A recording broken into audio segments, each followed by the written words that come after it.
Good afternoon, everyone. Thank you so much for joining us. We'll begin in a few more minutes as more panelists and participants are joining us.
Good afternoon, everyone. Thank you once again for joining us for this multi-stakeholder consultation. I would like to take this opportunity to set the context for today's discussion. So as all of you are aware, India has a diverse geography and climate and is highly vulnerable to a wide range of natural disasters. This is including floods, cyclones, earthquakes, droughts, and landslides. And the growing impacts of climate change have magnified many of these challenges, increasing the frequency and intensity of extreme events. And this combined with socioeconomic factors often makes disaster risk management in India a critical priority. And there's an urgent need to build resilience, especially in vulnerable communities.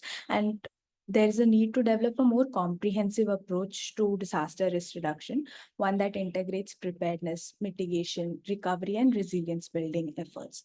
Now, we also know that the Asia Pacific Ministerial Conference on Disaster Risk Reduction is around the corner this month, and it is the main platform in Asia and the Pacific to monitor, review, and enhance cooperation for the implementation of the Sendai Framework for Disaster Risk Reduction at the regional level.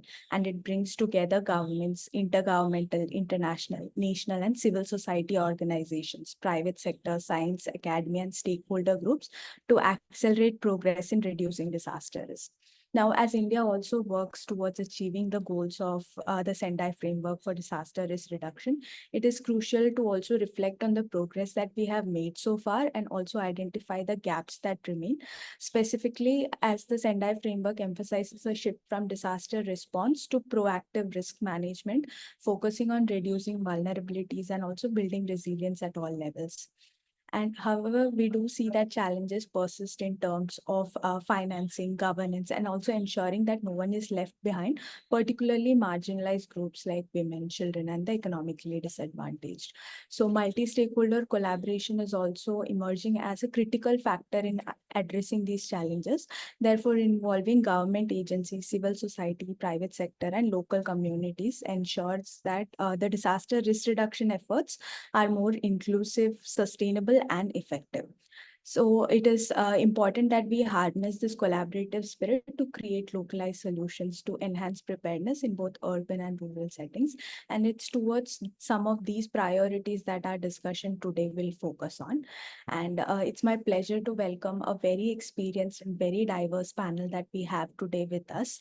And I would like to, without any further ado, introduce our first speaker, Professor Anil Gupta, sir, Head ECDRM Division, National Institute of Disaster Management. Over to you, Anil, sir. If you can reflect from the national platform for disaster risk reduction that we have in India, and what are your reflections on recommendations from NPDRR and also the way forward for APMCDRR and DRR in general in India? Thank you, Michelle. And am I audible? Yes, sir, perfectly.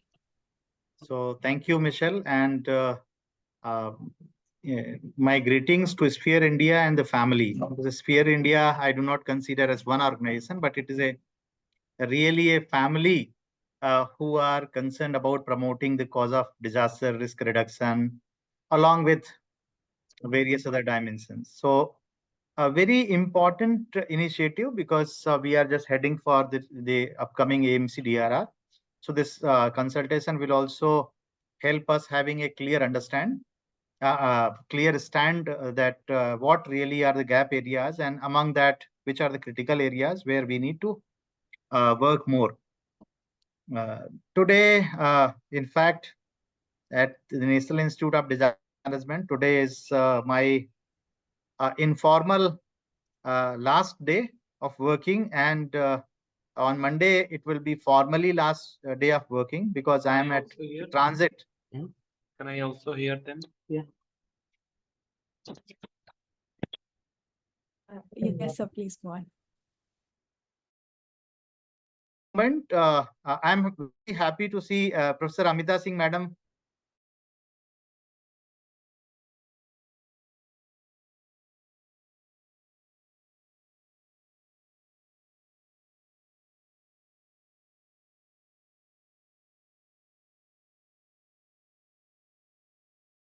I think there's a connectivity issue. Just checking. Anil sir, are you still here?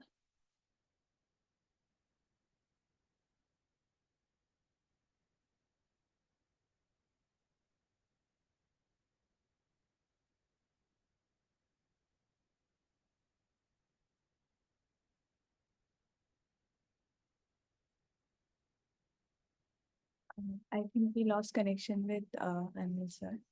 He'll be joining shortly.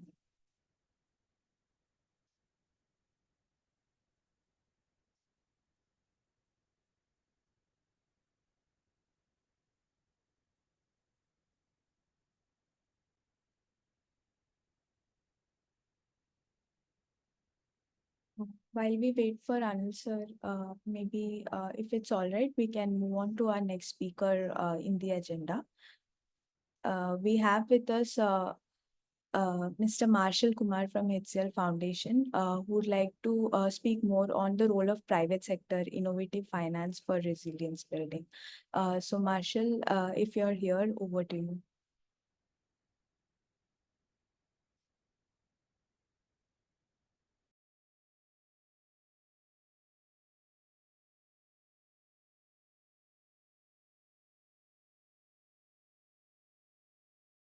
Yeah, I have some challenges of switching on my camera. There are some restriction here.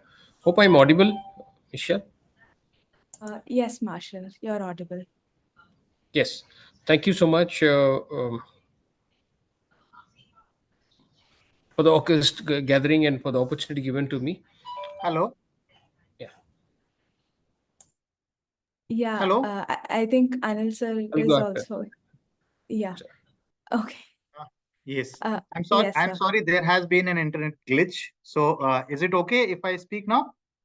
Yes, sir. Please go on. Okay. Thank you, and thank you other panelists as well. In fact, I was expressing my joy seeing Professor Amita Singh, Madam. And so anyway, my apology for this. So I have 5 quick points to make here. As I was very much a part of the NPDRR process, and we finalized the key recommendations very recently for the implementation. So the first point is basically we have to improve our planning process. While we have improved the planning network, now we are percolating our planning at the city level and village level also. But how do we have an audit mechanism for planning? That to what extent these plans are being actually implemented, and if those are not being implemented, so what are the challenges? What are the issues? Why these plans are not being implemented properly? So this also we need to look at. And for this, to improve our plan, basically we need to look at the science, technology, and innovation perspectives so that it becomes more practical for implementation, for monitoring, and for audit purpose also. And the one of the key messages that is coming from the feedback from the local level, that how do we integrate the opportunities or the benefits of disruptive technology. So this is one thing which has emerged as a key recommendation from the previous NPDRR. The second point, that how are we looking at adaptation? Now, India has started reporting the status of adaptation to UNFCCC. 2022, we reported first time. And then this year, we are developing National Adaptation Plan. So while we are doing this at the national level, how do we ensure localization? So where are the models? Because when we talk about localization, people say, yes, these are important, but we don't know really how to do that. And it should not be just sake for having an adaptation plan, but actually those should be implementable models. So where has it been implemented somewhere? What were the challenges? How it has been faced? How the things have been improved? So those are the key issues. And in fact, we have a plan to work on these kind of prototypes also. The third point that has come up a big way from the recommendations of the NPDRR is, how do we look at the nature-based solutions or ecosystem approach to DRR? And at UN level, we have completed 15 years of plan for promoting eco DRR. Now we are having a charter of next 15 years. And in India, the most of the disasters that we are witnessing for past 5 or 10 years are even little more. There is a direct linkage with the ecological dimensions, whether it is urban flood, whether it is a kind of landslide, whether it is a forest fire or even disease outbreak. There is a significant linkage. But talking about nature-based solutions and eco-DRR in conferences in one matter. But how do we really take it at the ground level? If we look at the district level plans or city level plans, are these NBS really being integrated? And if integrated, really being executed? So what are the barriers and what are the opportunities to come across to overcome these barriers? Basically, that has also come up as a one of the key aspect among the recommendations, which we have created a charter for action based on NPDRR. The fourth point I would mention here is about the financial strategy. As 15th Finance Commission has brought up a very, very significant and adequate amount of grant, comprising of both national component and the state component. So now we have transformed our NDRF to National Disaster Risk Management Fund, NDRMF, similarly the SDRMF, State Disaster Risk Management Fund. Fine. For a statement, it appears excellent. Now, states also know that they have much more grant, and particularly there is a significant amount of grant that is available for the proactive interventions. So not only for response, for improving early warning system, for improving the central control room and this kind of facility, for improving capacity building, and any kind of sensors, research and other things. But what we find that most of the states, there is a very less utilization of this fund in really bringing up the projects and executing on the grounds.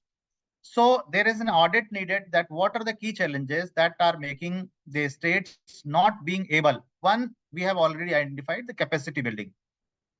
People have capacity building just to tell about what is needed, but there are very few people who are having the capacities of the with the professional strength, who can advise or who can really help do what is needed. So actually those kind of expertise is needed. And then looking at the insurance mechanisms, how do we improve insurance mechanism in DRR domain? And then lateral finance. So other sectors, around 12, 13 key important sectors are there, where there are huge financial outlays. So how those sectors are going to contribute in disaster risk management finance. The fifth point has come up about the capacity building.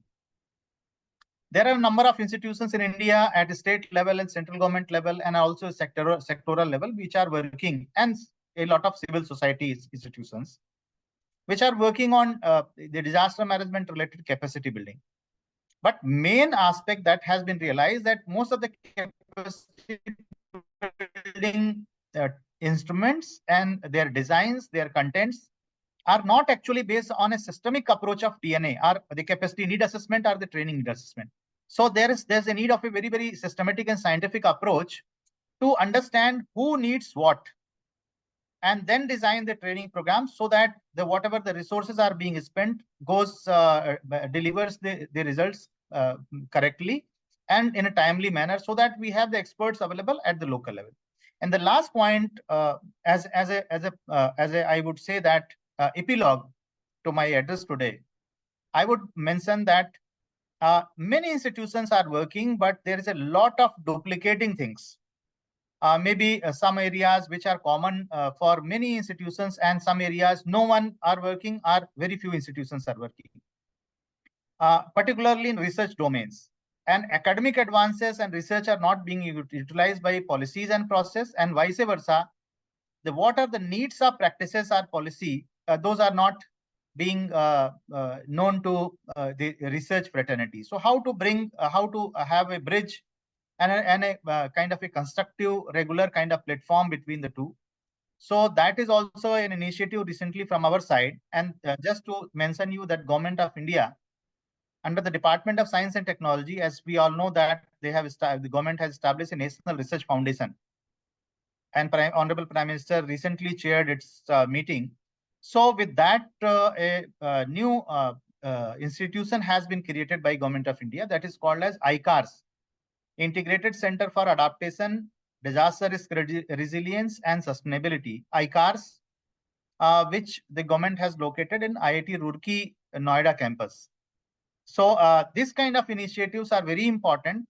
So this time, the recommendations of NPDRR is basically to look at more ground implications and to bring all the important institutions, agents, and systems in a network, so that we have the larger benefits of disaster risk reduction towards the social resilience and sustainability. So these are few points I wanted to tell. And before I close, Michelle, just to tell you that we will continue our cooperation. I am embarking a new journey, so I am at a transit to this ICARS that I was mentioning. On the coming Tuesday, I'll be resuming the charge. So thank you very much, and all the best for this webinar, and looking forward to do the cooperation. Thank you. Thank you, sir. Congratulations. And also, thank you so much for highlighting these very key recommendations that have come up from NPDRR, including improving the planning processes, audit mechanisms, and implementation at the ground level, and also utilizing the opportunities presented by disruptive tech, and how adaptation is being locally led, the models that we have that can be replicated, and also to see what are the challenges that exist in executing these models, and also in terms of the gaps that remain when we talk about capacity building from civil society organizations, research and policy, when we talk about this in silos and not follow a scientific approach that is proactive and effective at the local level in terms of who needs what.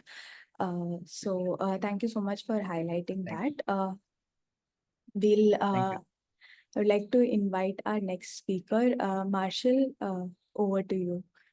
We have Marshall from HCL Foundation with us, who will speak more on the role of private sector, innovative finance for resilience building.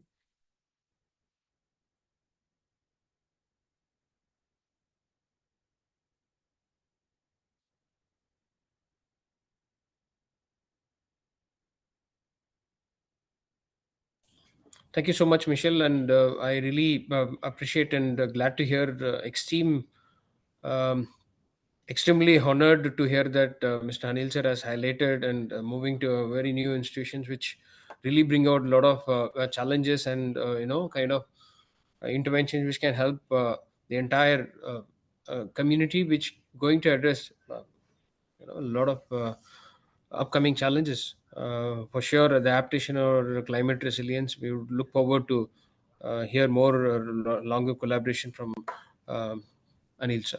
So with that, I think already Anil sir has given a good context about how it is important that private sectors plays an important role, particularly companies which plays in Asia Pacific regions, which has also hosts the largest number of companies, can provide an employability opportunities.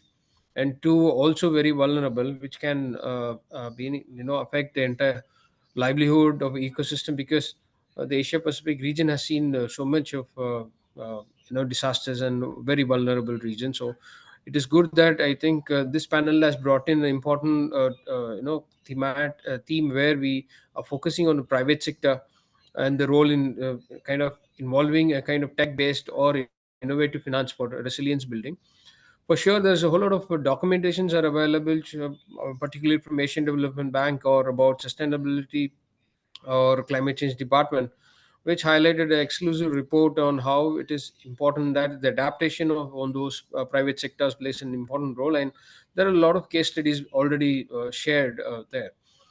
As rightly mentioned, Mr. Anil, and I'm also highlighting and bring the same kind of urge action, which requires any private companies or businesses, particularly placed in Asia Pacific.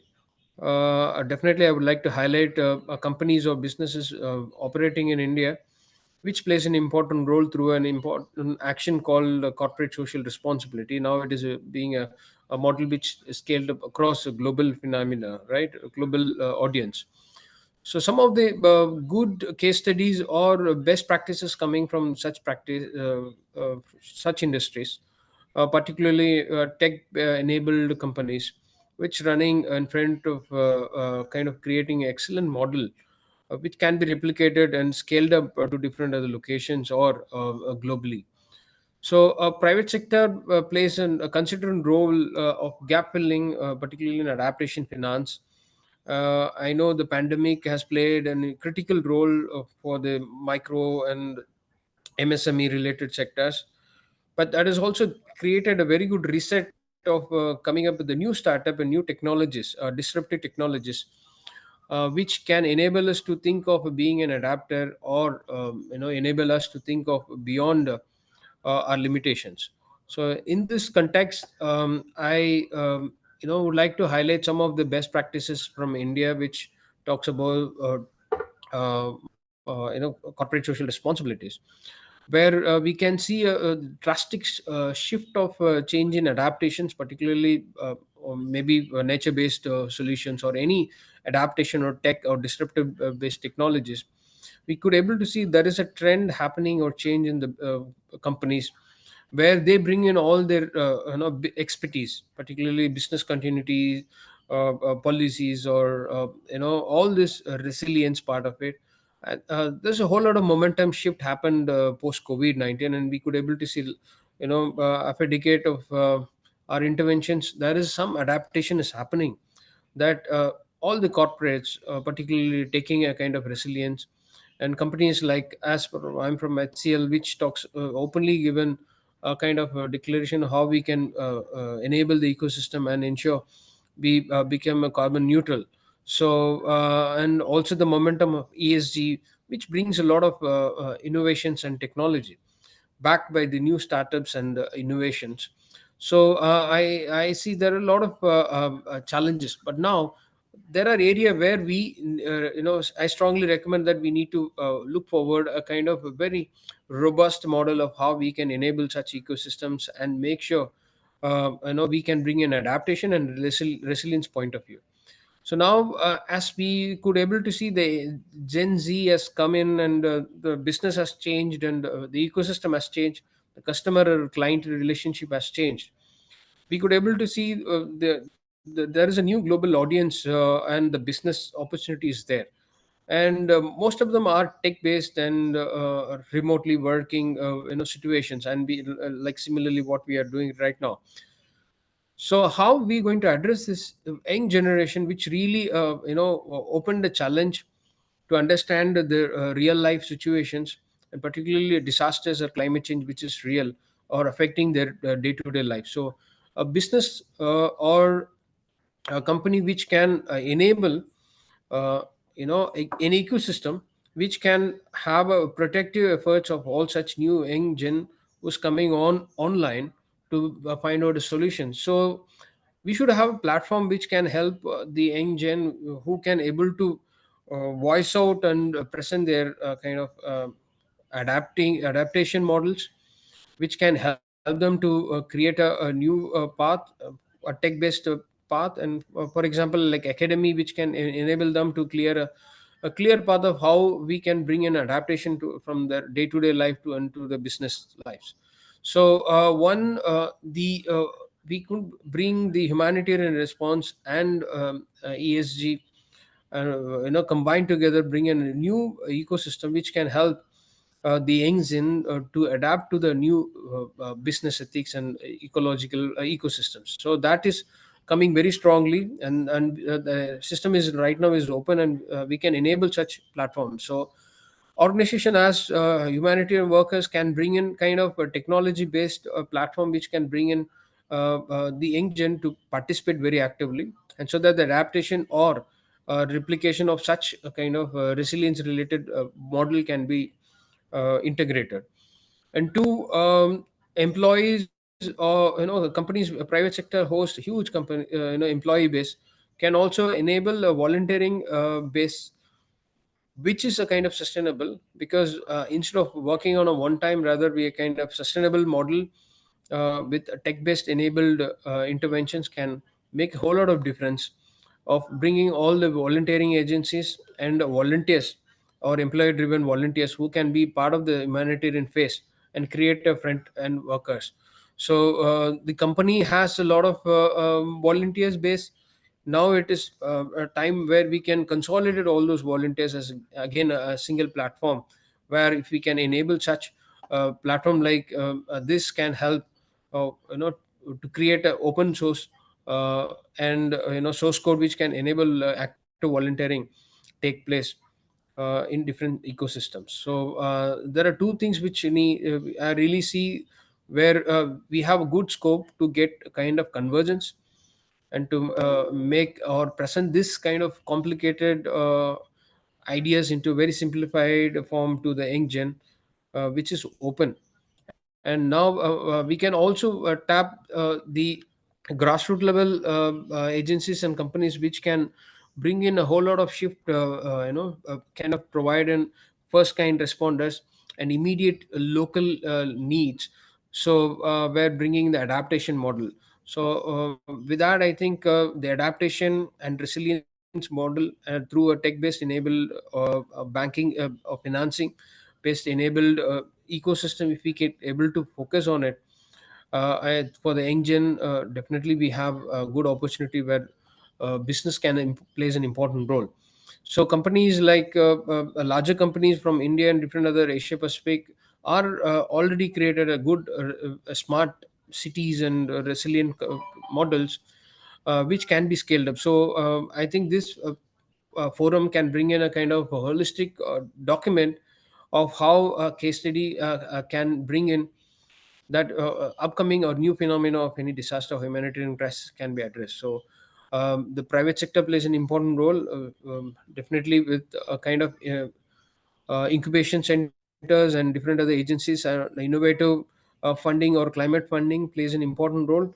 Now the situation is very wide open, where how agencies like us to come together, create an important intergovernment panels. We can also represent very strongly that there is a scope where private agencies can play an important role along with any other panels or development sectors, where humanitarian plays in a center of all the ecosystems. So with that, I think I would like to stop here to listen to the other dignitaries. Yeah, thanks. Thank you so much, Marshall, for highlighting how private sector resources can be leveraged, including technical expertise, financial resources, and also human resources for resilience building, and how it's important to also engage the younger generation in adaptation and resilience building. I think this sets the context perfectly for our next speaker.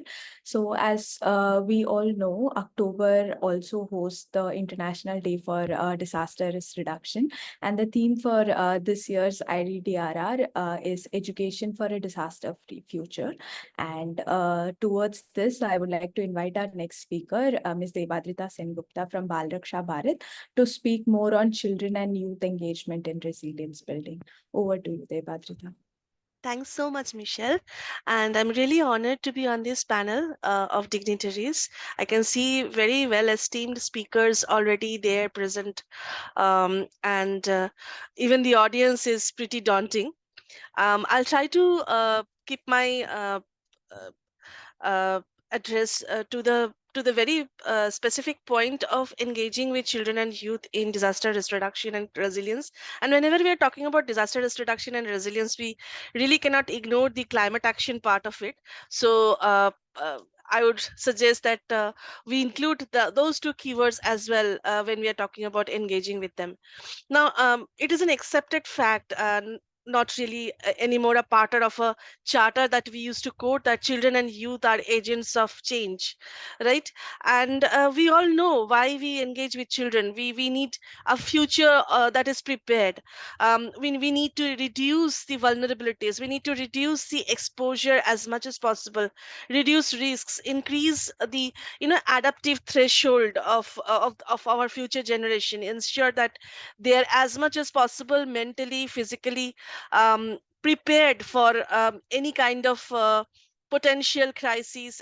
They are prepared that and they know that the number and frequency sorry the number and the scale of extreme weather events are rising, and what happens in the aftermath of those crises, and how to deal with it, how to prepare for it, so that the risk is lesser, the impact is also lesser, so to say. So those are the kind of things we all know, and we understand that those contributes to their future resilience part of it. I mean, ensuring that they can bounce back better, ensuring that they can cope with it in the first place, and then go from there to better situations. So those are the accepted facts right now. So how do we look at it at this point of time? How I see it is, I think there are if we follow the Sendai framework for disaster risk reduction, I see there are four ways we can engage with children and youth. One is definitely, it it is very important that we engage them, involve them while the risk assessment is being done. Children and youth can assess the risks in their environment, with fresh eyes. Sometimes adults take things for granted, but I have seen in my experience children and youth pointing out very simple things, very very commonplace things, but things that we had actually ignored and taken for granted, things that are glaringly obvious to them. And those things, then when they come into it and can under identified as hidden risks, and you know uh, minimizing them actually changes the entire game and changes the entire scenario. So definitely engaging children and youth in assessing risks, and finding unique ways forward, unique solutions to minimize those risks, and you know reducing the exposure to those risks, reducing the vulnerabilities. The second way is also pretty obvious. Children and youth can lead campaigns, collaborations, networks, alliances, can engage with and interface with decision makers and policy makers, and try to make themselves hard. The more connected they are, the more children and youth we engage with, the more stronger their voices, and the stronger their impact on the future policies and plans for the nation, right? The third thing that I feel is very important is also, at the same time, it's not only outward facing, but also how inward facing engagement can be, in terms of engaging with their own families for being prepared for any kind of crisis. Family preparedness is coming up as a very critical component of community engagement at this point of time, and in terms of risk reduction and resilience building at this point of time. And also engage with their communities in terms of making settlements safer. That's where they play they have a potentially huge role to play. And the fourth thing is that, overall, by promoting safer practices, whether we are responding to a crisis, whether we are recovering from a crisis, or whether we are trying to build resilience, children and youth can actually build a culture of safety by connecting with each other, by ensuring that localized solutions are found, by ensuring that we identify the risks that we have taken for granted or ignored for being obvious, too obvious. So sometimes adults can be very set in their ways. Children and youth are not. And my experience shows sometimes they can be brutally honest with you. They speak their minds. Once the ice is broken, they speak their minds and they can be brutally honest with you. And which is the one thing which is very, very important in terms of assessing all the risks in your environment and moving forward, trying to find adequate solutions, appropriate solutions, and not only preparing for the present risks, but also ensuring that you understand what are the potential risks, what these risks future trajectory can be, and preparing for that. So that is where their most critical role comes in. So somewhere it puts me in mind of that oft repeated leave no one behind phrase.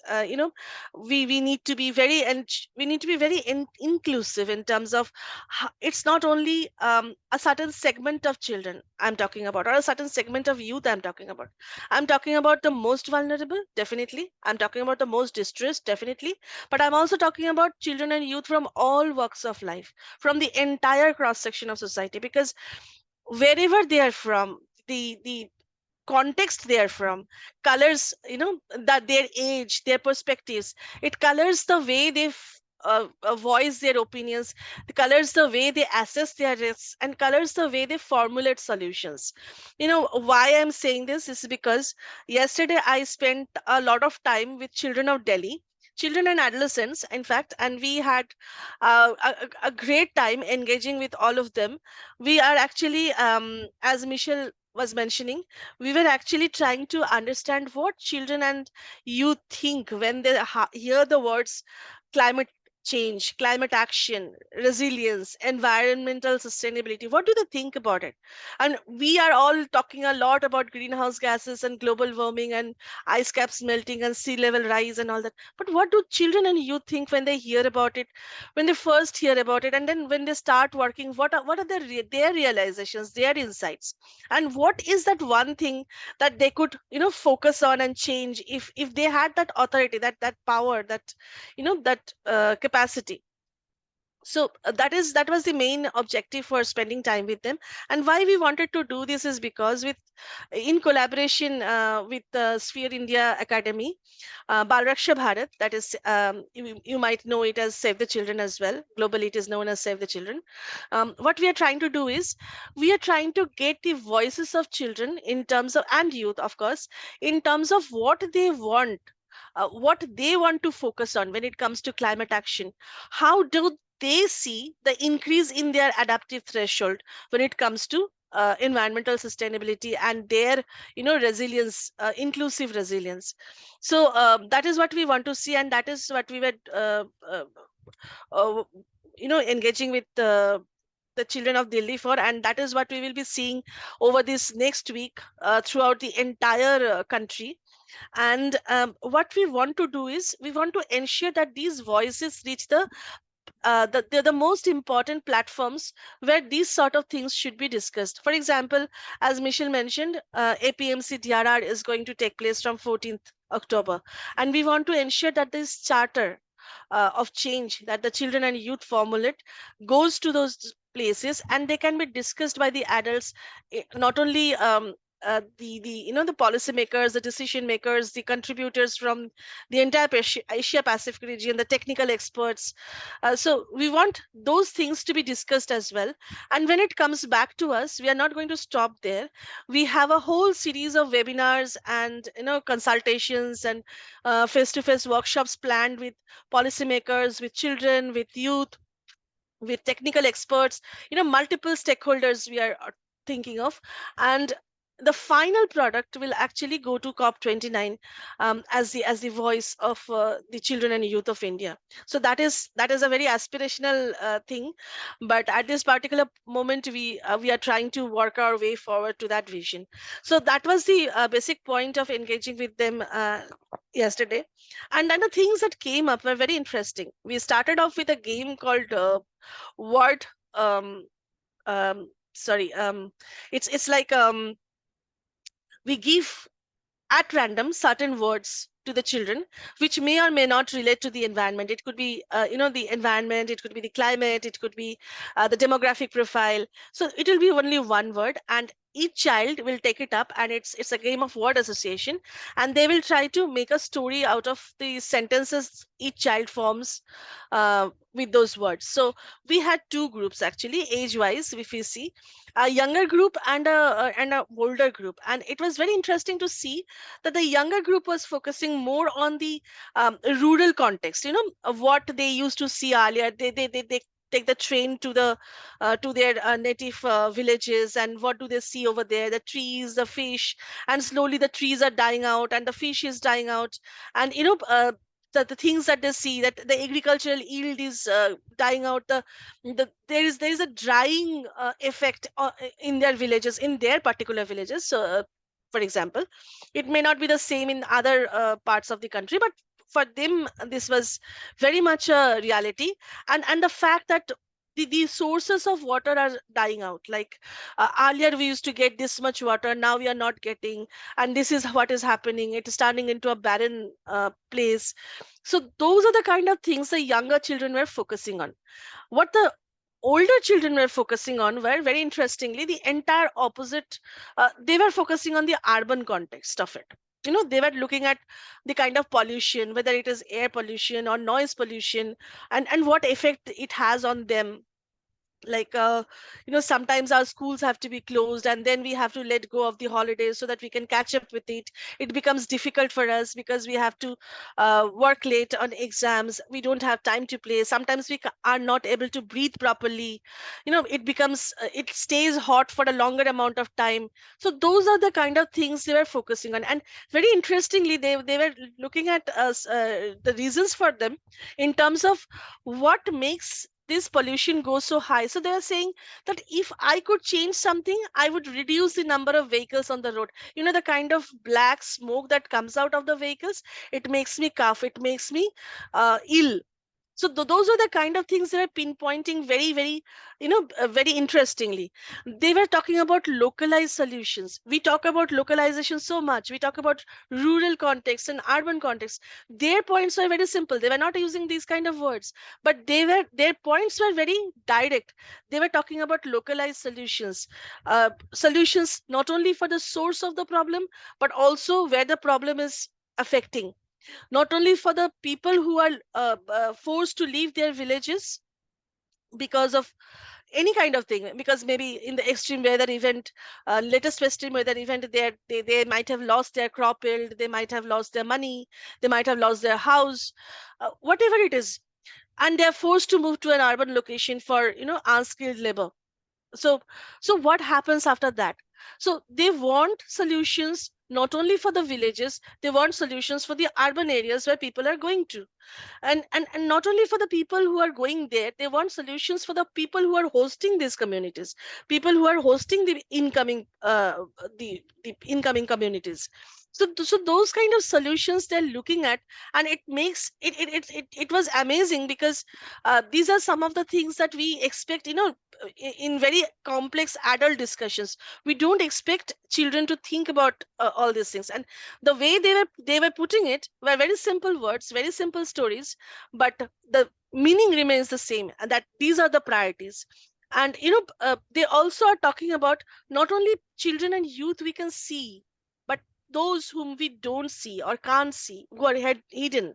It could be because they have some kind of disability, they can't come forward in front of us. It could be because they live in a certain area where it is difficult for us to reach them and to listen to them. It could be because of any number of factors, but what they specifically were talking about, where we talk to the entire cross section of children and youth, we connect with the entire cross section of children. It is not only us, you need to talk to them also, Didi. So those are the kind of feedback that we are getting. So another very interesting point is, Thanks, Devadrita, but we have a very packed panel, yeah, so I'm if just we can concluding. one, Yeah. So let me just conclude. So very interestingly, what is coming up is children and youth are talking about putting, working on the source and the destination. both, not only for the problems, but also for the people. They are talking about localized solutions for each of these contexts. They're talking about a larger group of children and youth, connecting to children and youth from other groups, other societies, other communities, and making it more inclusive in nature. And to conclude, what I feel is it is not a time to act alone or stand alone or to think alone. It is a time for collaboration and partnerships, bringing each other's strengths on the same table, making it complementary. It's not only about the civil society sector, or the government sector, or the private sector, or media, or academia. It is about all of us together. How coherent our effort is, how much convergence we can promote, is actually what is going to shape how our future discourse is going to look like. So here I'll pause, and thanks, Michelle, for inviting me to this panel. Thank you. Thank you, Debadrita. Thank you for sharing those very detailed insights that we have received from children and young people. I would like to now invite Dr. Amita Singh in terms of reflections for APMCDRR and our national priorities.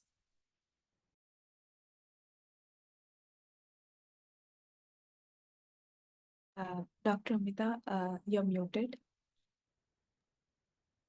Thanks, Michelle, and all the wonderful panelists whom I've heard and I would be hearing, I'm sure, after this.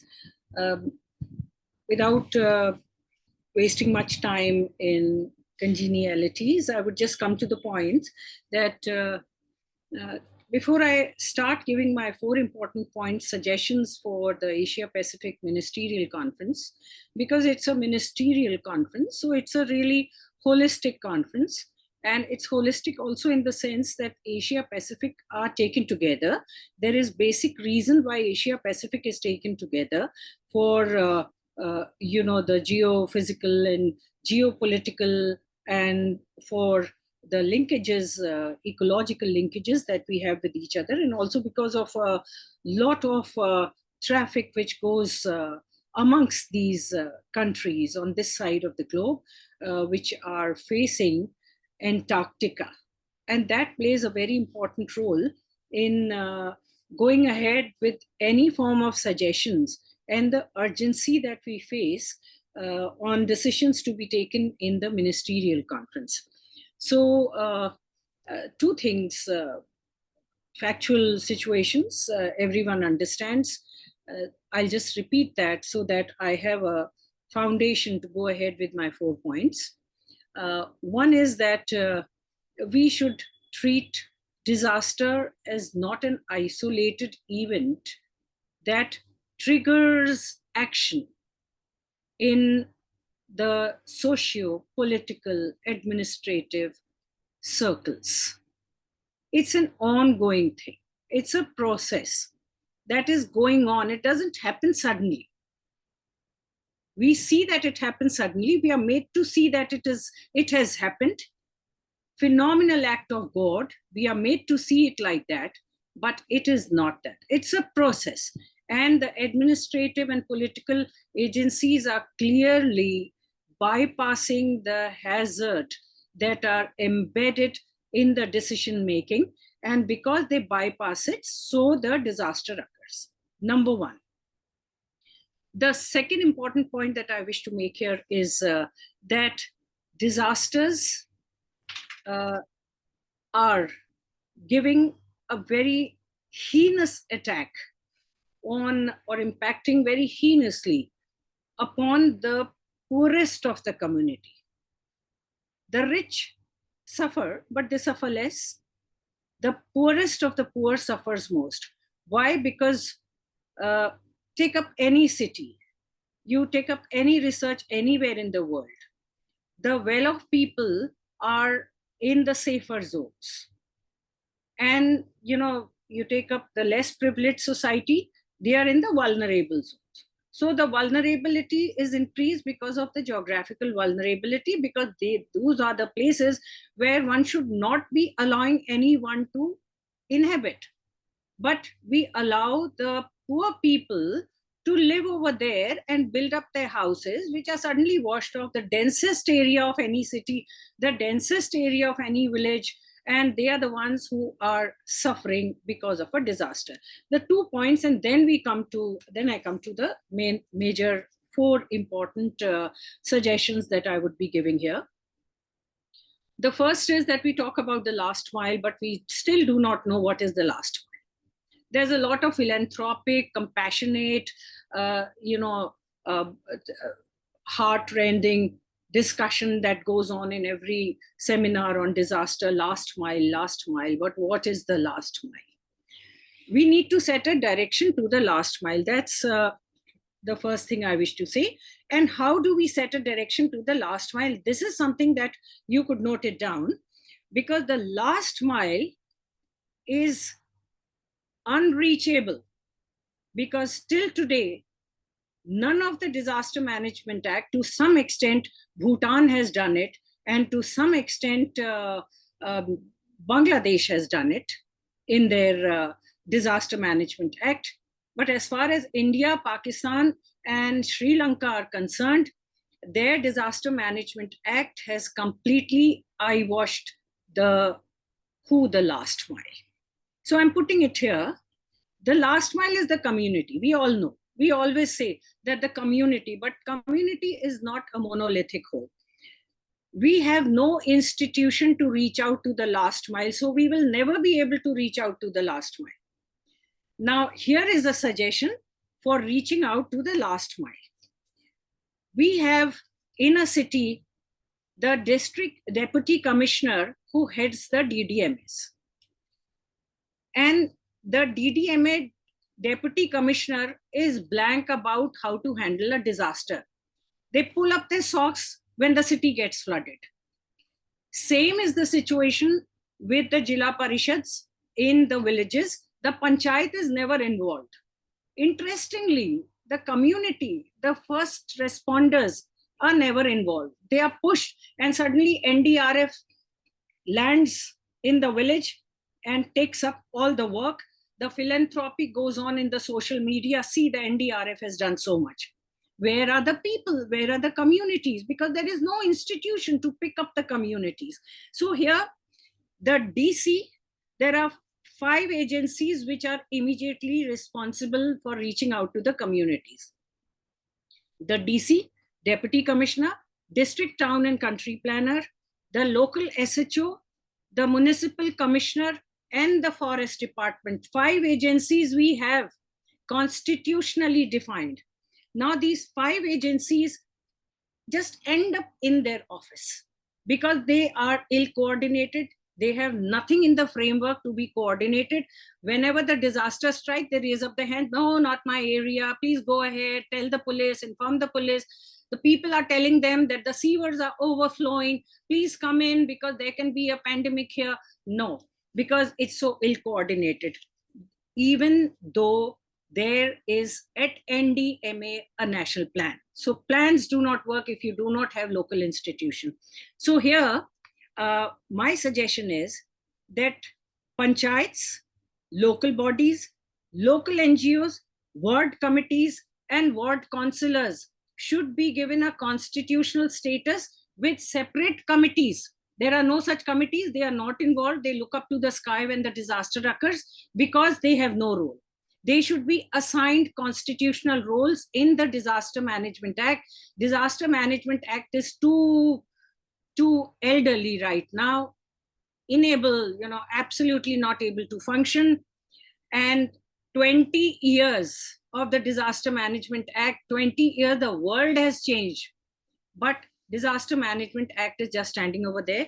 So we should have panchayat bodies, local bodies committees, local NGO committees. We have still not assigned. There were self-help groups functioning 10 years ago, but now all the self-help groups have wound up.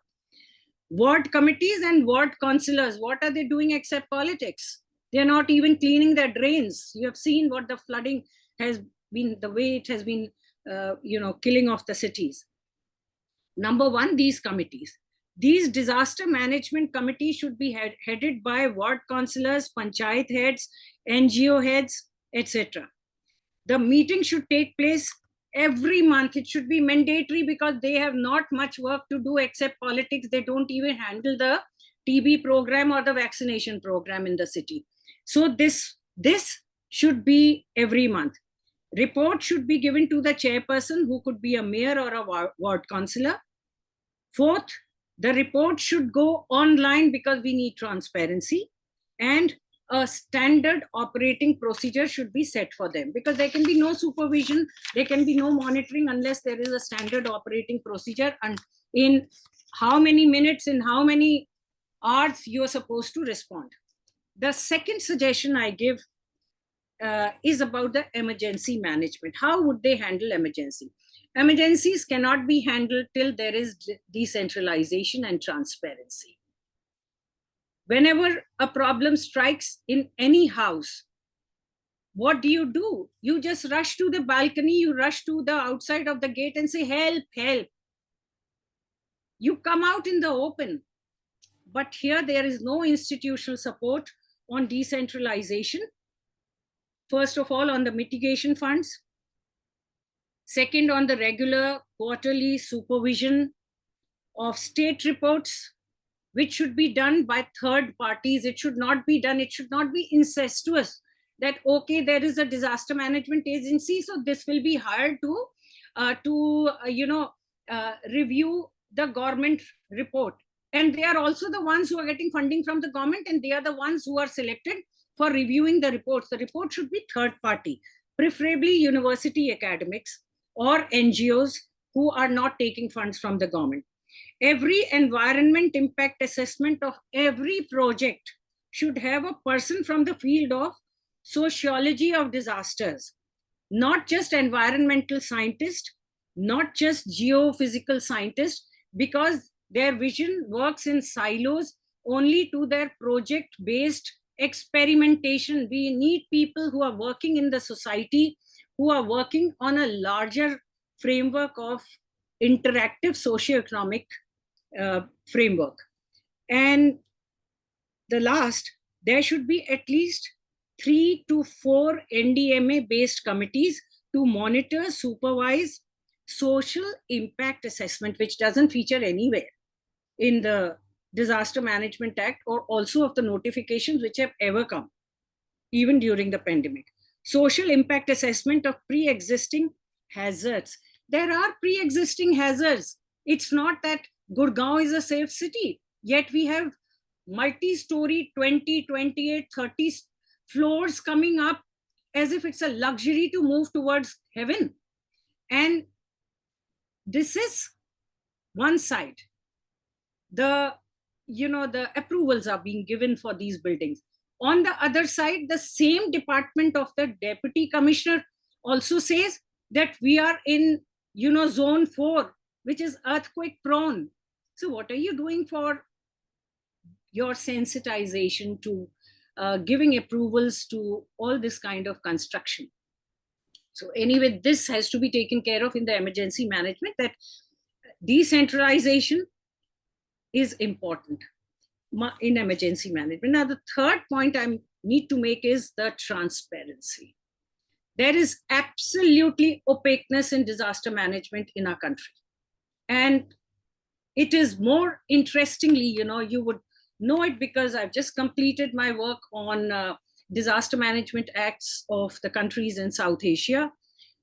Interestingly, Maldives, Bangladesh, Nepal, and Bhutan are far better than us, because they have taken the supervision and monitoring of disaster management and decision making in disaster management to the lowest of their communities. They have even involved various grassroots institutions, like the speaker before me was talking about involving children, but the suggestion was missed out. Bhutan has given that suggestion in the Disaster Management Act, where those teachers who are working are also part of the disaster management committees at the lowest level. The budgeting, the allocation on the micro and macro projects, the training is not to be controlled by NDMA or NIDM. It should come from below. The committees that are suggested They are the committees, the NGOs that are suggested, because they are the ones who are dirtying their bodies into disasters. So they are the ones who should come back and give the suggestion, and those are the suggestions which should be mandatory upon the government. This is a possibility only if NDMA is kept out of the Home Ministry. As long as Home Ministry controls NDMA, there can be no transparency. And a separate independent ministry with a full-fledged secretary, additional secretary, and regular administrative cadres should take care of this whole process of disaster management, because it's not a government job, it's a job of the communities. They should be empowered. And the last point that I make here is, which is completely missed out, and I'm sure the ministerial conference should give a very strong bang on this, which is strengthening regional agreements. Now imagine the SARC is buried in a coffin box, which was the most important agreement in our region. SARC, where is SARC? SARC Disaster Management Authorities, what is it doing? Is it visible? It's completely covered by the cloak of BIMSTEC, Quad, and BRICS. If the disaster strikes us, are we going to stretch our arm to Bangkok or to China? Mastermind, come and help us. We are in a state of disaster. Where are we making friends? Why are we hugging people in disaster management who are just too far off placed from us? Our immediate neighbors who are always hand-holding all the time are Pakistan, Bangladesh, Nepal, Maldives. And we think we are big brothers and we do BIMSTEC, and then we give a big laugh saying, oh, see, SARC was being controlled by somebody, now we've destroyed the SARC. And in the process, we've also destroyed some very, very important diamond in the disaster management procedure, which is the SARC Agreement on Rapid Response to Natural Disasters. That was, the agreement was reached in 2011, which had some very clear-cut, crisp suggestions to be taken up to the ministerial conference. If somebody who's going there can just say that, please revive SARANT, because that was an important agreement, that would suffice. And I hope that day comes that we are able to speak up like that, because speaking is important in disaster management. Thank you very much. Thank you, Dr. Amita, for those very pertinent recommendations. We'll definitely make a note of these in our reports. You have to speak it up also. Sure. Don't write it down. You have to speak it up. Send somebody who can speak it up. Sure. Thanks, Dr. Amita. I would now like to invite Dr. Rohini on behalf of Doctors for You in terms of expectations on regional representation at APMCDRR. Over to you, Dr. Rohini. Thank you, Michelle. Thanks for the invite. The advantages and disadvantages of going behind some really great speakers is that I see a lot of our points, the ones that I didn't have many, but a lot of them are covered. And so, that's a huge advantage to going piche. So I'll keep myself brief. Dr. Amita, awesome points. I was furiously taking notes because, there are a lot of things that we didn't even consider. And, when you mentioned them, I'm like, yeah, that makes sense. And so thank you. And so, I have a couple of points, and I see that everybody's covered these. I want to interject the healthcare part in these. When you talked about gender and minorities, inclusiveness and responsiveness, when it comes to health, we see that a lot. And, that was one of the points I wanted to cover, is that whether it is mental health or palliative care, the minute a disaster strikes, we see, this complete disruption in services. Essential services still get covered. People are, you have funders coming forward to fund the basic primary preventative. But when it comes to, and you see that, with non-communicable diseases, there is this documented increase and very perceptible, very decrease in mortality and associated with patients with documented NCDs, because then there's this complete disruption of and chronic diseases require constant care, involvement, and this thing. And so when you have a disaster, you're not really taking care of your health. One. Second, if you are, and an adverse event happens, an acute event happens, you don't know where to go because there isn't any place you can. Either access is disrupted or the service itself.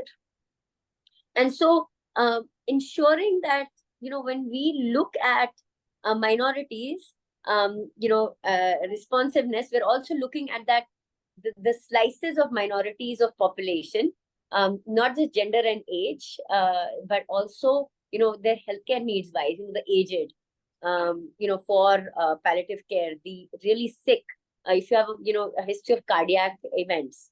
So I wanted to highlight that.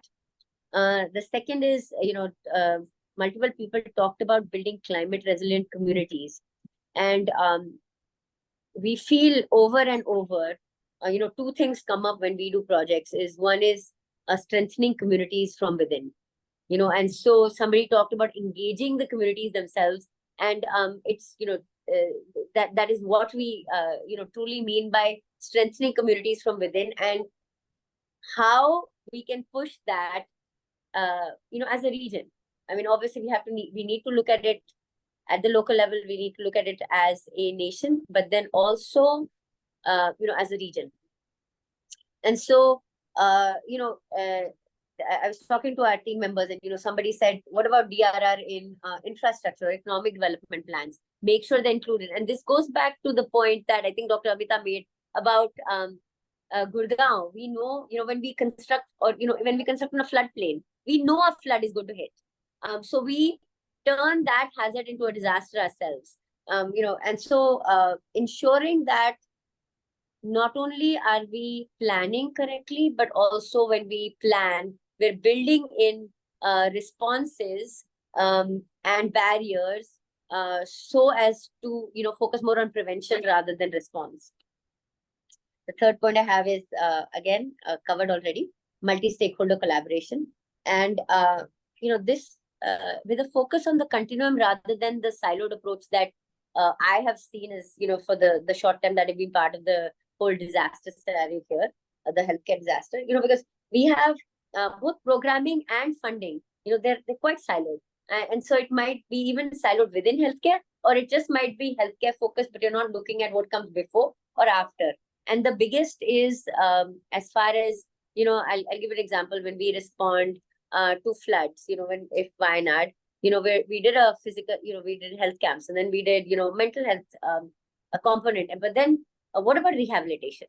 And so, we're just usually crossing our fingers that somebody else is taking that up. So that the person who's the recipient isn't, they're not siloed, they are one person. And so they're getting what they need to get back on their feet. And then the final point that I have is, again, something that people covered, but, I want to look at it from our perspective, funding. And I have three heads under that came up when we were talking this, with the team this morning. One was, again, touched upon before, global commitment.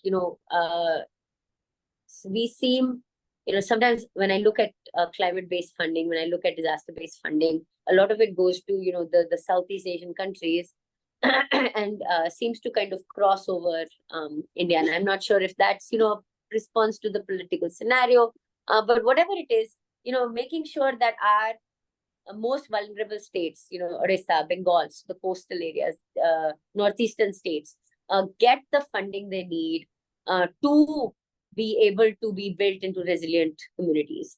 So that's one. The second one under funding is, this focus on public-private partnerships. Again, I think the HCL person mentioned this, and I'm so bad with names, I'm so sorry. But Marshall, thank you. So Marshall mentioned this, but I also want to focus on, he talked about, funding from the private, and then not just funding, but HR, but I want to talk about public-private partnerships. Healthcare is quite successful in that. We see a lot of that. And I'd like to see that in disaster as well. And then finally, funding, there's this huge recognition of the drop in funding, the slow decline of funding. Apparently, a decade or so ago, this was a big push for training and capacity building in DRR. And I see that again in siloed, smaller chunks, but, would like to see more of that. And that's it. Thank you.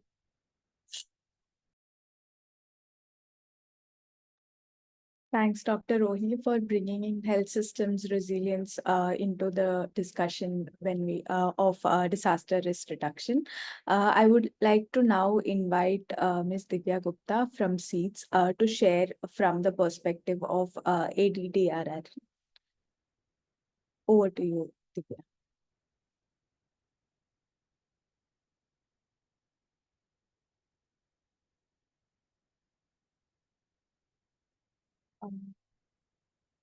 I think Divya is not currently on call. So I would like to move on to our next speaker, Mr. Milan Sinha. Sir, if you can share more about expectations and recommendations from local networks on resilience from the perspective of your organization use. Thank you. Thank you, Ms. Ella. At the very outset, I convey my heartiest thanks on behalf of my organization, News, for inviting us and for giving the opportunity to ventilating our opinion regarding the strengthening resilience through multi-stakeholder collaboration.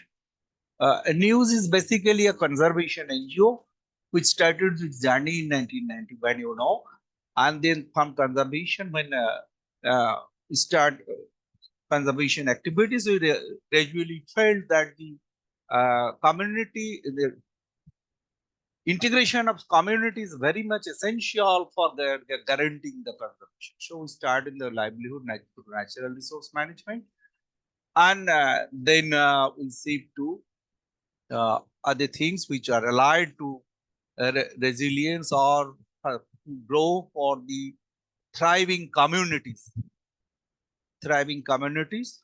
So already I will start with the first speaker's recommendations that we'll have to concentrate on the restoration of ecosystem, because we believe that restoration of ecosystem, which will enhance basically the ecosystem services, and these enhancements in ecosystem services will reduce disaster risk and will engender resilience. So our first suggestion is that ecosystem restoration, and now the question comes that who will go for the ecosystem restoration? Being grounded in the with the community, we believe that the community conservation model, the integration of the community as the co-actor in the entire discourse, will be the guarantee for making resilience, because we should know that resilience, we should consider that resilience is a normal human activity. These needs to understand that resilience, unlike such concept as development, conservation, adaptation, and mitigation, is the higher order of attribute. You can't inculcate it like a new skill through conservation, awareness raising, or training. Resilience is a more of world view than an effective solution of an immediate problem. So it's a long-term process. Why do we start? We start with the ecosystem conservation.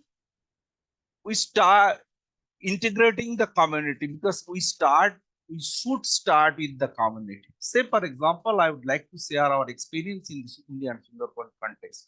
We started afforestation for mangrove ecosystem restoration. We felt that the community integration is there, so we build the community conservation model, and then the bioshield is created. And the bioshield was these past ecosystem services of the mangrove, restoration of the mangrove ecosystem is the creation of the bioshield. The bioshield created the buffer against the floods and ferries.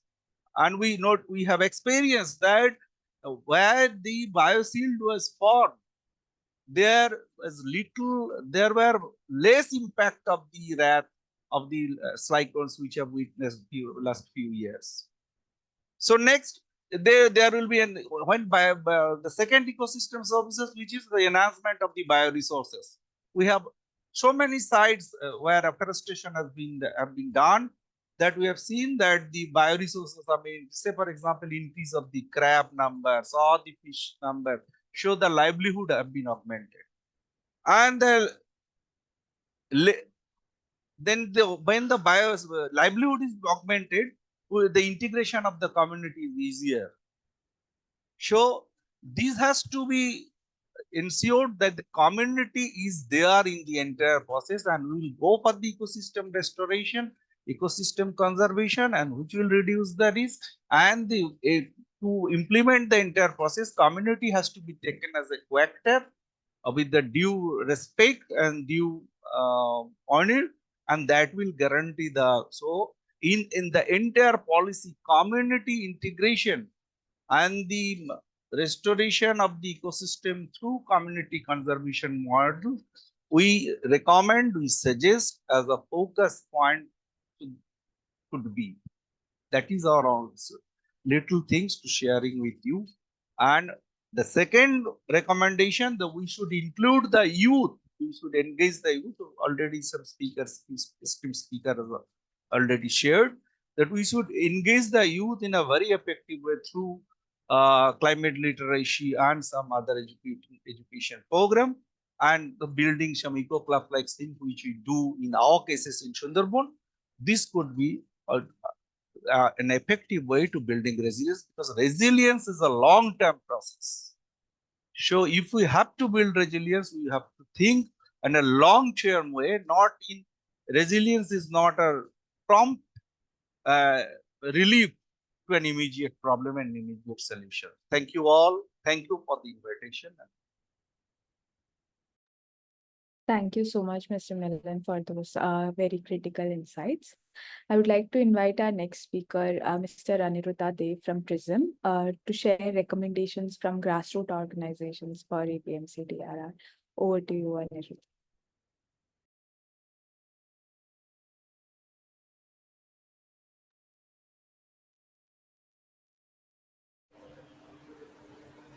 Thank you, Michelle. I would like to thank the Sphere India team for inviting me with the expert panelists and the august audience here. I would like to introduce myself as I am Dr. Aniruddha De, and I am a student of anthropology, and I am the chairperson of an organization, local organization, Professional Institute for Development and Socio-Environmental Management, PRISM. And also, PRISM has uh, initiated some activities, some works like we are the secretariat of Climate Action Resource Network Asia Pacific. We are the secretariat in India, and this Climate Action Resource Network Asia Pacific, this is, if you see the recommendation, then we need to create this goal 17. If you see, that is partnerships for the goals, and goal goal 16 also, it talks about lastly, if you see, it talks about strong institutions. So goal 16 and goal 17, we have in our mind that we need to do something, and we have developed this network, and it is the Asia Pacific level network. And from this network, we have also developed our global level network for the youth, that is Youth Conclave. And in Youth Conclave, so till date, there are 902 members, youths are there, and there are seniors who are above 35, they are facilitators. So this is a very good platform, and we have youths from Africa, we have youths from Europe, we have youth from US, we have youth from India, Nepal, Bangladesh, and all other countries. So we are trying to expand. Now the question is that the recommendation is that we primarily we are given the task to consult with the members and the groups, which we did. This is the second APMCDRR, and before 2022, in 2000, last was in 2020 in Mongolia, Ulaanbaatar, and that was AMCDRR, Asian Ministerial Conference on Disaster Risk Reduction. And when in Australia it took place in 2022, then it was APMCDRR, Asia Pacific. So Pacific countries are included, Asia Pacific Ministerial Conference on DRR. This is the second of that APMCDRR, which will be held in Philippines. So the point is that in first APMCDRR, uh, Carnegie organized a community level discussion for submitting a recommendation, submitting a charter, like kind of a thing. So after discussion, this was collated by our vice co-chairperson and another founding member, another key founding member, Dr. Papia Majumdar, who is from Leeds University. She is an associate professor there, and our co-chairperson, Professor Sheikh Tawhidul Islam, he is from Jahangirnagar University, IRS, Institute of Remote Sciences Department.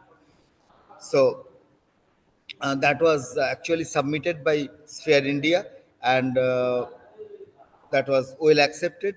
And later on, APMCDRR, they have acknowledged the recommendations we have shared through Sphere India, and this is the second of that type. So here uh, I am coming straight to the points which are actually our group members they have recommended. That first thing is that we need to focus more on EWS, early warning systems, and it needs to be contextualized. Contextualization is required because what is happening in Himachal Pradesh, the same thing is not happening in Sundarban area. So it needs to be contextualized, and multiple disaster and decision support system needs to be very strong because this scenario specific decision support system needs to be uh, actually developed. We need to think of such things, and we are now talking about man-made disasters. So there are two types of disasters. One is man-made disaster, one is natural disaster. So some coordination, had it been there, like in DVC, what has happened? That Damodar Valley Corporation, there was a faulty design because it was replicated the Tennessee Valley project design. So that is not contextualized. But however, that has happened. But now the thing is that the water level could have gone up to some extent, but before that the water was released, and water was released means in the downstream flood occurred. So in the downstream flood might have occurred naturally, but man-made is there was no coordination, and people didn't get a notice or get some sorts of preparedness was there, neither at the people's level, no, community level, nor at the government level. So that is what is required. And in Professor uh, who was there from this is Professor Anil Gupta. Professor Anil Gupta said about strengthening the projects. This has been said by several other speakers. Strengthening the plans. But my point is that my point is I am representing our communities, our network partners. So they said that it is important to strengthen the gender perspective, and gender framework analysis should be there in the plans. So in all our national level plans, if you see the NDMS plan, if you see the SDMS plans, so proper gender framework analysis is missing, and it is done only in Himachal Pradesh and in one state of Northeast India. So except those two, there are no other gender framework analysis. And if we do that, then we can understand that disaster not only uh, uh, actually harm the men. Disaster, when occurs, then it harms the men and women both, and children, and all sections of the community. So women has a very different role, and that role needs to be first acknowledged, and what they should do. You are talking about capacity building and all these things. What they should do, how they should do. So needs to be thought about. Building of good relationship with local people. So it is important that local language and it's important is to be understood. So uh, we are talking about localization, and in 2005, our National Act on Disaster Management was published, and since 2005, in so many years, it is 19 years, I believe. So in 19 years, so we have uh, developed so many disaster management professionals. We have developed so many curriculums. We have published so many articles. We have published so many books on disaster management. But the local communities are relief dependent still now, and no one we are talking about that is basically glorifying, because unless and until we think about localization properly, because local language plays an important role in that, local context plays an important role in that, local culture plays an important role in that. So unless and until we understand those things, it would be difficult to just say something that will happen. No, it will never happen. So that is why local language, local culture, local this thing, even the dialects are important. Local contexts are important. Engage local people, engage what our network partners they said that uh, localization doesn't necessarily mean local language only. You speak, you make them understand in the pre-disaster phase, and after being understood, they can take part of uh, what needs to be done and all these things. So if we cannot just involve them, like I can share, very recently we have seen some multiple cyclone shelters in West Bengal, in Sundarban areas. And one cyclone shelter, I am giving an example, that is there in the heart of Hingalganj town. And in Hingalganj, if you see, that earthing is on the right hand side of the ramp. So one person, when he goes, he will definitely touch that earthing wire, and there will be a massive disaster. So now the point is that why this has happened, because no participation of the local people. Maybe participations photographs were there, but in true sense participation was not there, and local people didn't see. In Pathar Pratima, if you go, you will see. I know you all have gone to different multiple cyclone shelters, so you might have noticed that fans are, blades are broken, lights are on, water is not there. All these things are there. So I am trying to say. Our Madam Dr. Amita Singh, that if it is not possible to empower or build the capacity of the panchayat people unless and until there are good people. I am not doubting that. But the thing is that if we say them in English, in foreign language, they will not understand. They will just understand that there will be tiffin packs, and they will get the tiffin packs, and they will go back. And they will understand that the multiple cyclone shelters are the power structures. But the thing is that the purpose needs to be made very clear and in their language. So that should be, and there should be some mock sessions so that things are happening, things so you need to engage that local people, train local people and local youths for disaster response. You are talking, so you have provision for 9 committees, 9 local committees, but you do not have provision for any food or anything, or even any certificate to the volunteers. So why, if there is no incentive, why the local youths, they will participate, they will join? So they join when they see a disaster is happening. So it is not during, it is during disaster, not pre nor post, because during post disaster they go for their livelihood. So minimum equipments for rescuers. You need to understand promotion of traditional or indigenous knowledge system. So it is very important that as recommendation, our network partners suggested that the local rescuers, if you want to make a rescue team at the local level, so they need to be equipped.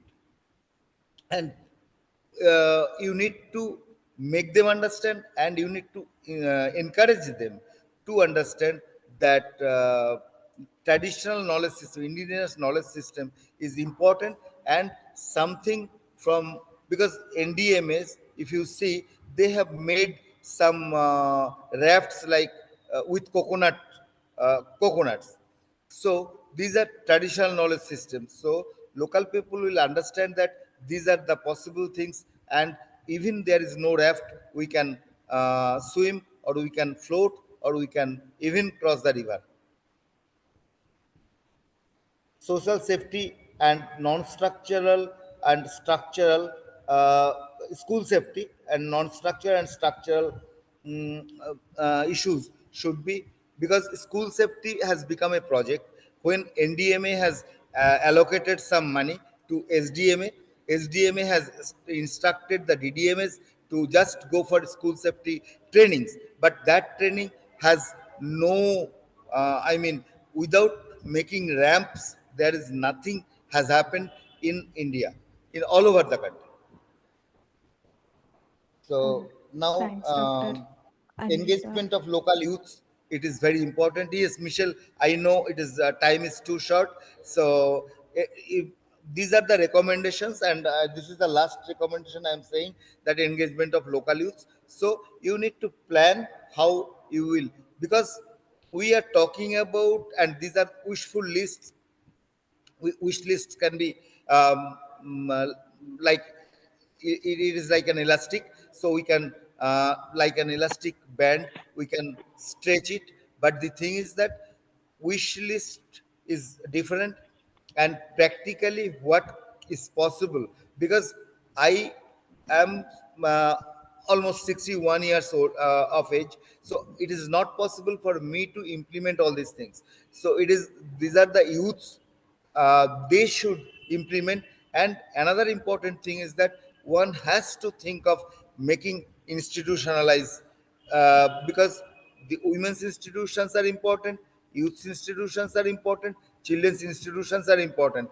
Unless there are institutions, you cannot just, you can do a survey, but accountability, transparency, and all these things cannot be seen, cannot be counted. So that's all from my side.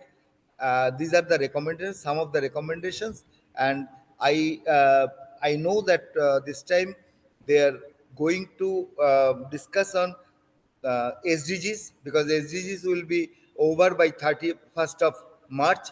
At the same time, Sendai framework will also be over by 31st of March. So both, and SDG 1 and SDG 2, if you see this zero poverty and all these things, what is there, SDG 1 and SDG 3. So these are no poverty and zero hunger. So these are absurd thing by to achieve by 2030. So it is not only these two things. If we talk about the SDG 16, so what is peace? So in Bangladesh, if you see the condition, in Gaza, if you see the condition, so the world powers are actually conflicting, and there are uh, they are actually encouraging the small countries to buy weapons and uh, go for oil. So that way, if we don't understand, all of us don't understand, so it is very difficult to achieve. So thank you, all of you. Thank you, Dr. Aniruddha, for those very grounded insights. I would like to check once if we have Divya from Seeds or Sanjay from Cancer on the panel as part of this call. Meanwhile, I would also like to share that since we have heard from a lot of our esteemed panelists on various reflections and critical recommendations on in terms of current gaps and challenges that we face in disaster risk reduction and how we can move forward for a more disaster resilient India and also priority setting at the regional level. If you have any additional recommendations, I would like to invite the participants to also share their insights or reflections, and or generally if you have any questions that you would like to clarify, please feel free to do that now.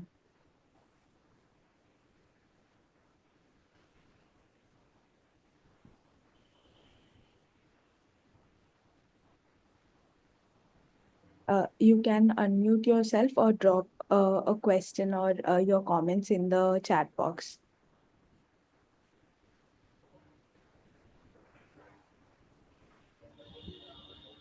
Meanwhile, if the panelists also have any additional remarks after going through this very esteemed but very long panel that we have had, please feel free to share that. By the way, Michelle, I was not audible. I think it might have been a network issue, but you were audible, sir. Okay, okay. Because someone has made a comment that not audible, sir.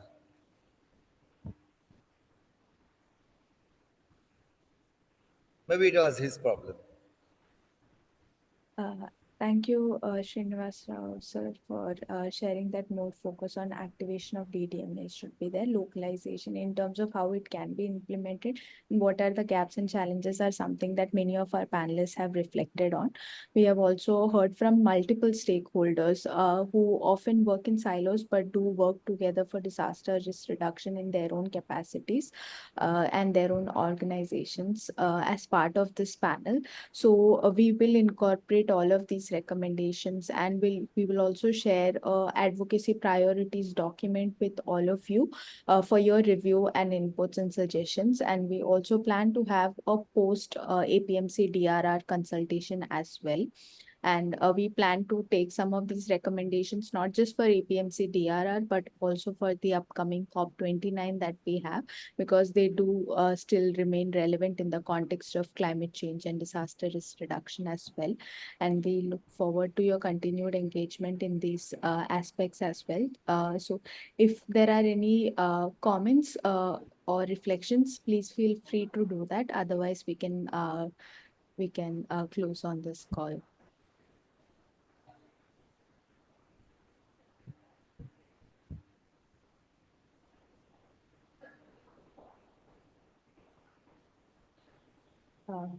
Thank you, Shivendra sir, for sharing those suggestions. Sorry, Michelle. Sorry, I was not able to unmute myself, but I'm Shivendra from Handicap International. Just I wanted to bring some of the points here because we often talk about the vulnerabilities. And if we look at the most vulnerable communities, it's also persons with disabilities, right?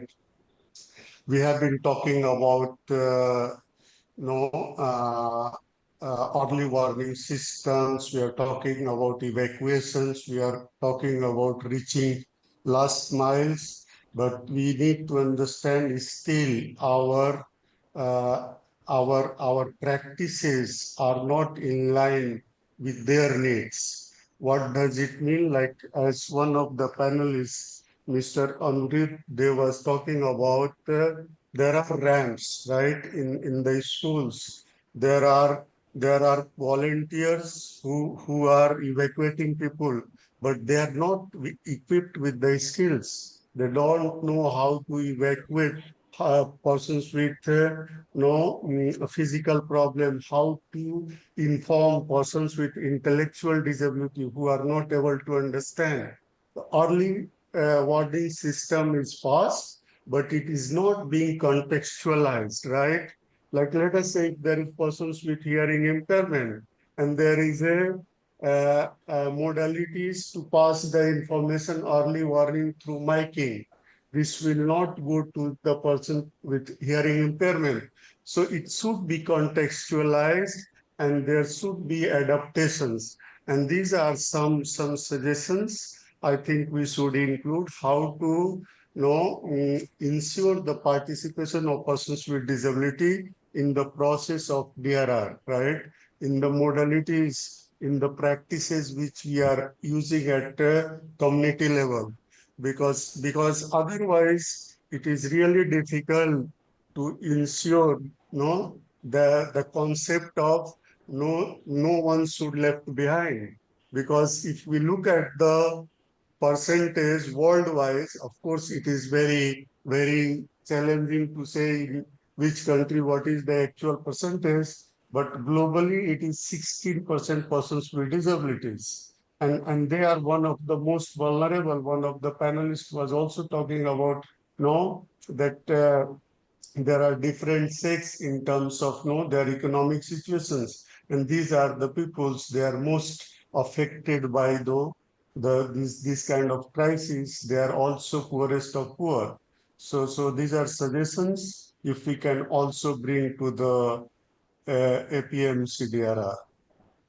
And I'm open if we are developing any documents or statements. We are happy to review it and bring some more points. Over.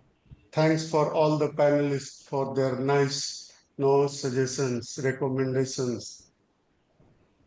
Thank you, Shivendra sir. And I know we have overshot time, but we have received some great recommendations and insights from all the panelists and also participants.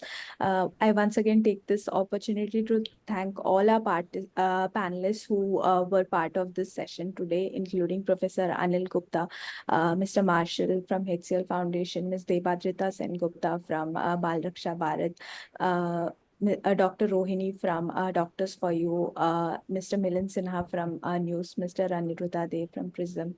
And thank you so much for joining us today.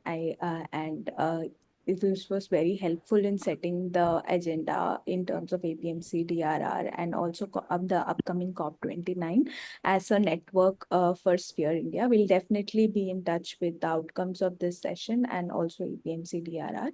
And thank you to all the participants who were very actively engaged through the comment section and also shared their insights on ground level realities. We appreciate your engagement and your experience. Thank you to all of you once again for joining us, and we look forward to your continued engagement.